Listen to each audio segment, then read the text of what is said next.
Dans cette vidéo, je vais vous expliquer comment monter un outil dans son porte-outil. Le porte-outil, c'est le cône et aussi l'attachement à l'avant. Donc, possibilité de se serrer dans une pince. Il faut donc choisir la pince qui correspond au diamètre de la fraise et serrer l'écrou.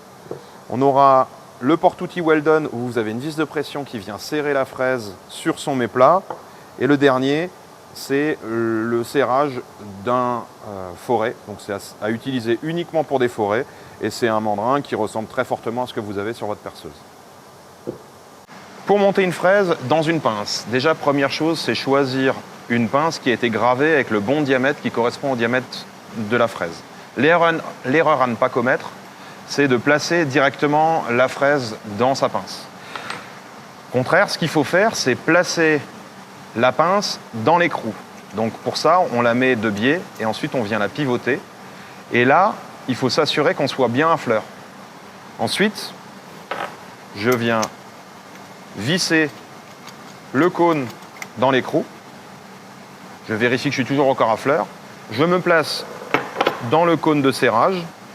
Je place la fraise. Bien sûr, vous mettez des gants pour ça, sinon vous allez vous couper puisque c'est une phase où on touche la partie coupante de la fraise. Veillez à ce que la fraise ne sorte pas trop de son écrou, de la pince, puisque plus elle sort, plus il y a un risque de casse. Et ensuite, je viens serrer avec la clé à ergot. Je viens serrer la pince. Alors, serrez pas comme des bourrins. Par contre, il faut quand même avoir un serrage important de manière à ce que vous ayez un bon bridage de l'outil dans sa pince. L'autre option, c'est d'utiliser le porte-outil Weldon.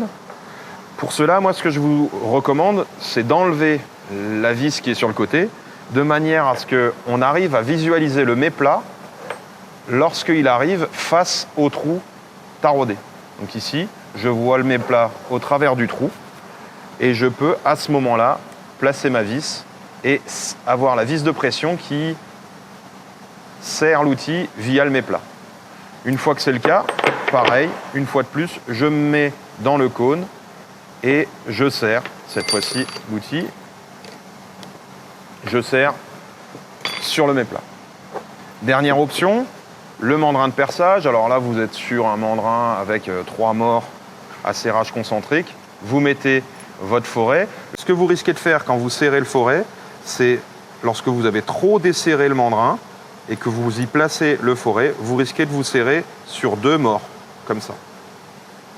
Donc ce qu'il faut, c'est essayer de maintenir votre forêt centrée et puis bien vérifier que vous êtes serré sur 3 mors. Alors là, dans l'exemple, vu que le forêt a un diamètre assez important, ça arrive très rarement. Mais quand on est sur un petit diamètre, ça risque d'arriver. Vous serrez à la main.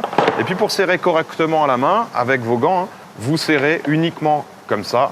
Mais dans le cône, si vous n'êtes pas dans le cône, si vous faites ça au pied de votre machine, vous risquez d'avoir un serrage qui est approximatif.